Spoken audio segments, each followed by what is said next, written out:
This is a sign I made earlier this year, and I think it needs a little touched up. Here I'm doing the Littenberg effect, where you shock at electricity and makes pretty cool designs. You use water and baking soda to get the effect with a transformer.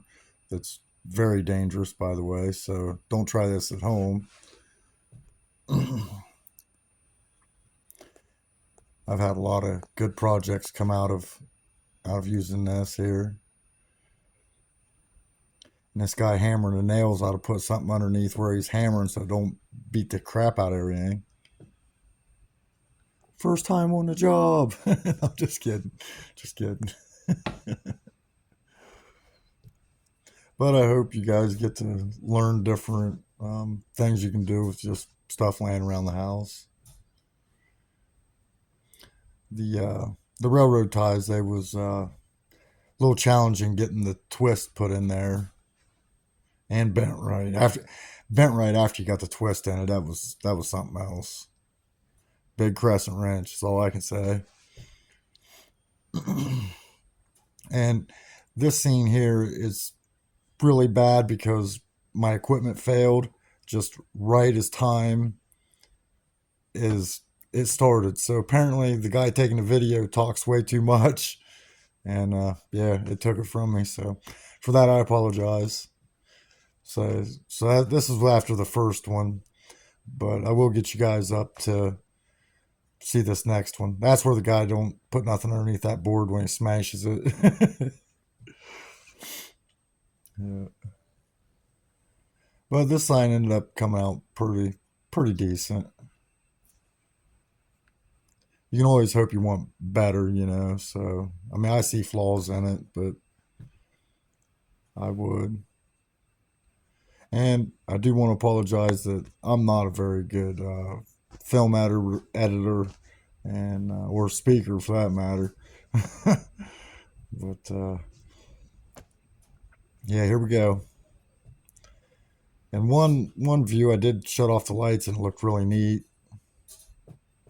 Need to get me a cameraman so he can, or woman. I ain't no, not doing none of that. So, but it really leaves a neat effect to the wood.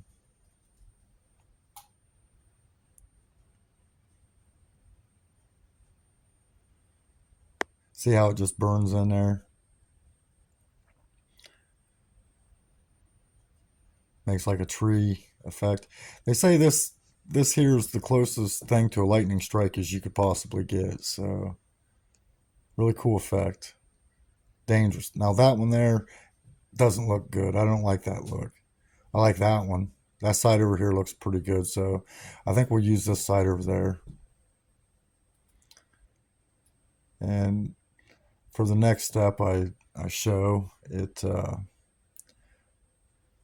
I rinse it, and with this, I use a brass brush. Just scrub it and then hose it off, and it gets all the char out of it. So, and then it makes it look pretty neat. For your finishing touch and stuff like that, you got to wait at least a day for it to dry after you hose it off. Here's where I'm talking about scrubbing it with a brass brush, just a grill brush, something like that. Just see all the stuff coming off of it. Yeah, you don't want to paint over top of that or whatever you choose to coat it with.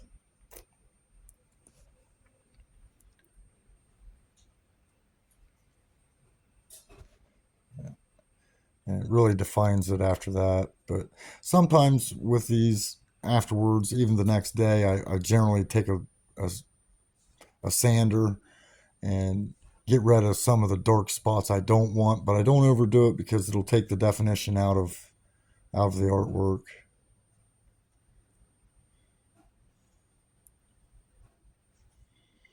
Yep. And then after this, it's pretty much let it dry for a day. I'm making a base for it's what I'm doing with a background. That's basically going to be the background. And here we using the saw to cut off the part we don't want, the bad half, we'll call it.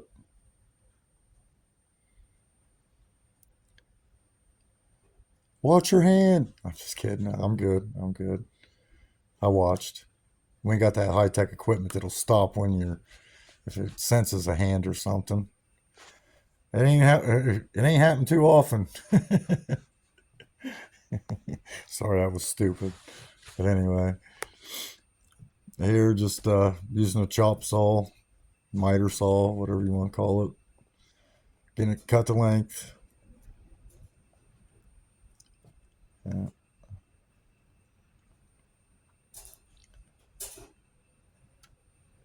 And here we're using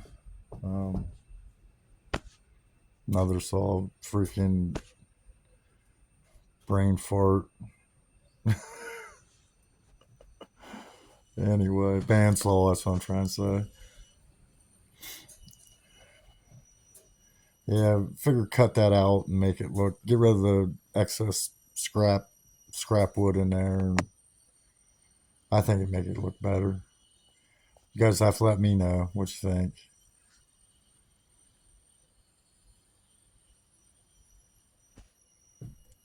Yeah. If you guys happen to see any mess in behind, I try to cut everything out so it wasn't noticeable. So I think I kind of hit it ish.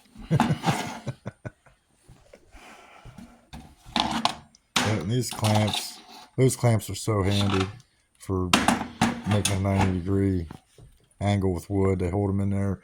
You glue, you nail, let it sit, and turns out pretty good. And here's where,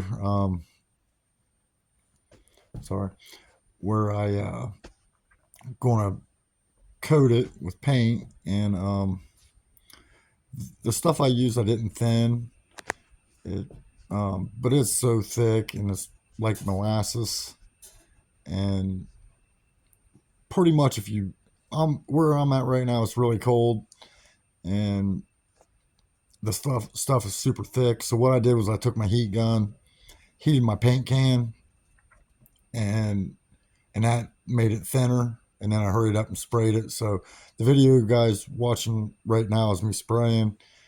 Yeah, it wasn't spraying right, so I heated the can up, and then I went and sprayed it again, and it turned out pretty decent. It did. But hope you guys like the final result there. Let me know what you guys think, and thanks for watching, stopping by, and hope to see you again here soon. Bye.